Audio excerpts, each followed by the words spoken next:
Okay, so the boiler room looks insane, but really all I did is I took the installation manual, which is like a pretty hefty guide, and in the back they have like recommended, what do you call them?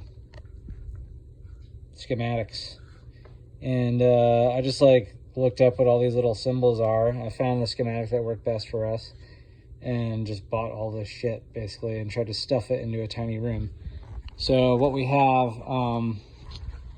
is, it's also a combination of, we had a boiler install company come out and take a look before I installed it to give me a quote on installation, and I like grilled them with questions. So that's how I got to the first part of this tour, which is the power cutoff, which is outside the utility room. I don't know, it's just some kind of a standard thing they do. And all that does is it cuts power to this outlet, which is what the boiler is plugged into. Is this focusing? Okay. There we go. So on-off switch, which goes through this thermal switch. So if there's a fire inside here, if that gets hot, it kills the power to this outlet, which is just what the boiler is plugged into. It's just got this this 110 or 120 volt plug. That's all that is. So what else is up there? The exhaust is up there. I know you're familiar with exhaust because you did your own, but this is a concentric vent. It's intake and exhaust in one penetration. Okay, so what's going on here? We've got our water comes in at the floor here into our pressure tank, which pressurizes the water to our fixtures. It goes through this house filter, which is due for a change. We do it every 6 months, and I do it the time change, which is this weekend. So now we have the filtered cold water going into the house, or coming into the fixtures, excuse me.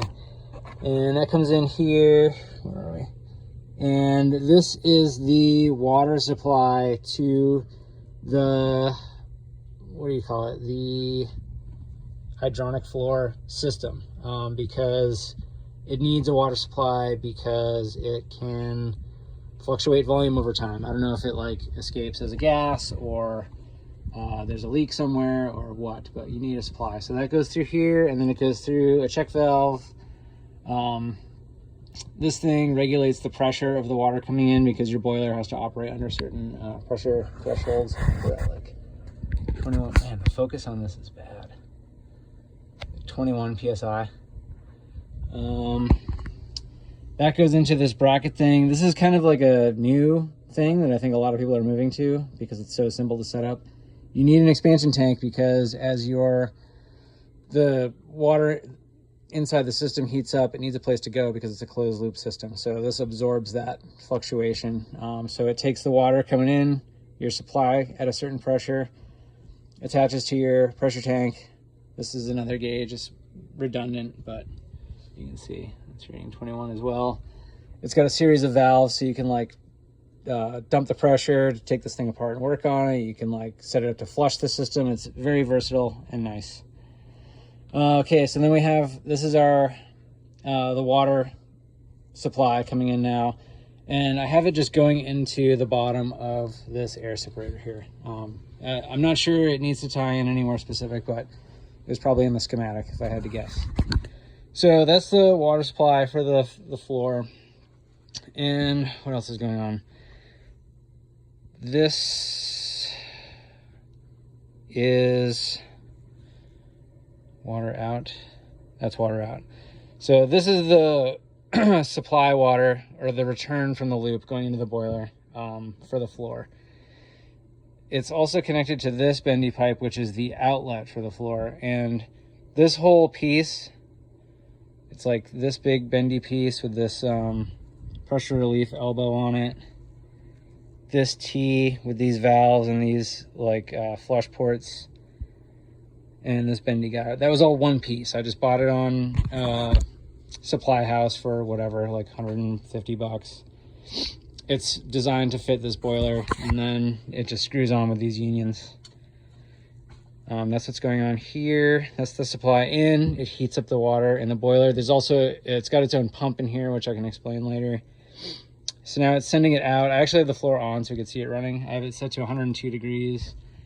And we're coming out of the boiler at, come on, focus, about 102 degrees, right? Yeah, 102 and a half. My pressure's been lower than 21, which I'm kind of curious about. Anyway, moving on, it comes down here and then it makes a corner because my fucking utility room is so small. The camera on this phone is terrible. Goes back there. This is an air separator. This helps bleed any air that's in the system.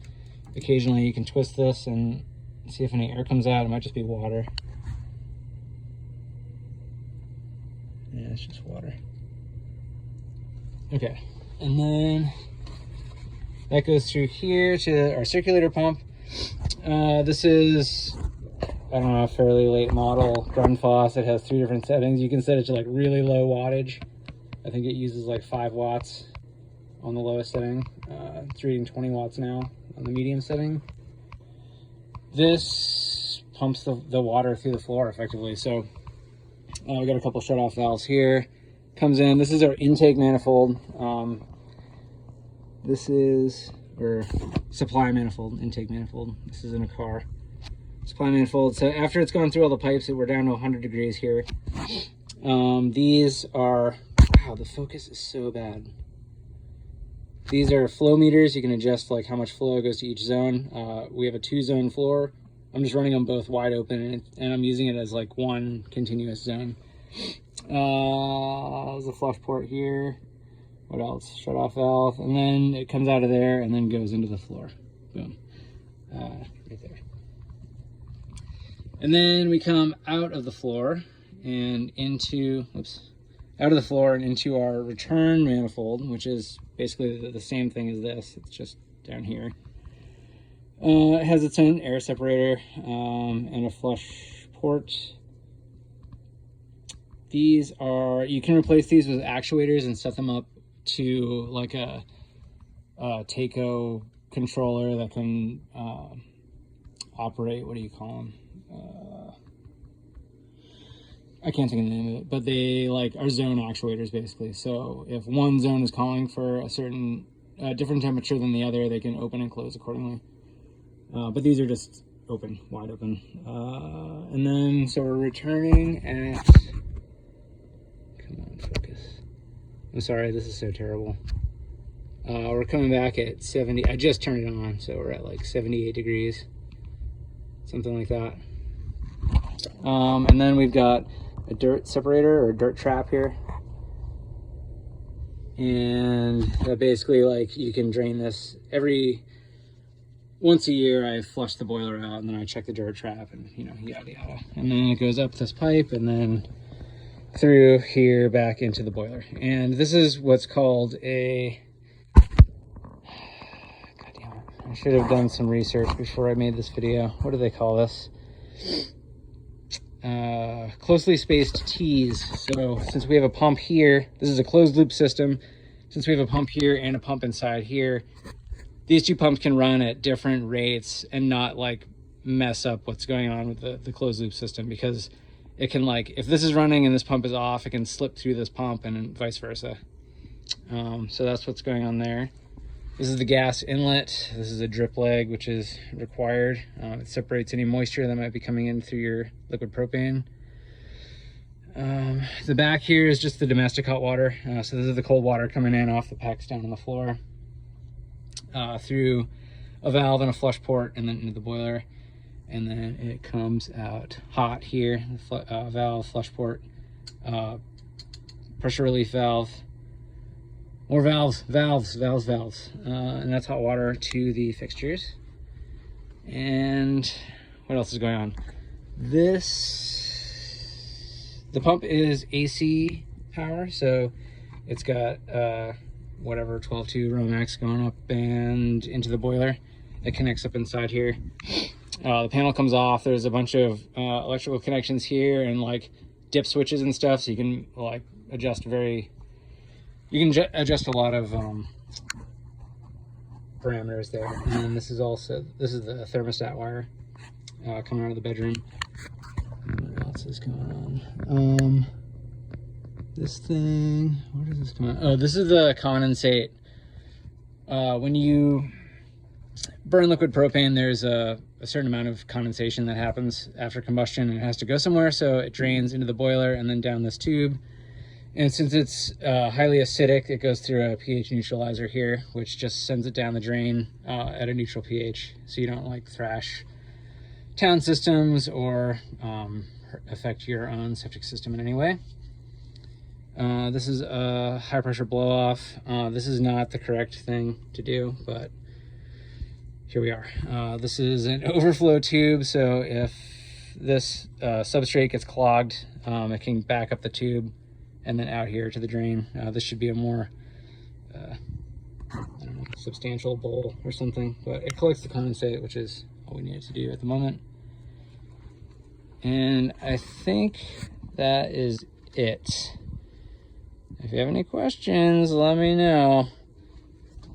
Bye.